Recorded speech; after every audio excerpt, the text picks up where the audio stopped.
sudah komunikasi dengan Esteban Vizcara via Pak Indrayadi Dirtek, dan dia masih ada kontrak sampai bulan Maret di Persib Bandung ya.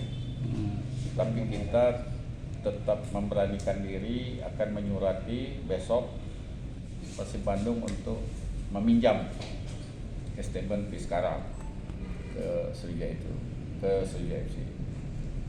Itu artinya menandakan kita serius dalam mengarungi Liga 2 yang walaupun sampai sekarang Mak Jolas, ya. Tahu tak Mak Jolas?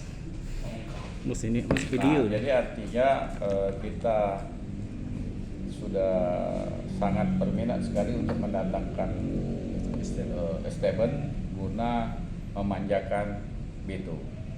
Iya. Tahan ya.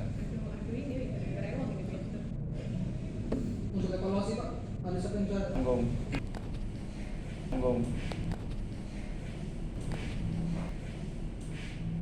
Berarti gajinya sama kayak di Persib ya? Ya, kalau Persib 60 kita bayar 60. Kalau respon Esteban Vizcara sendiri kayak mana? Setuju aja. Setuju sama ya? Persib. Yang dia Indrayadi. Oh, Bi Antonia.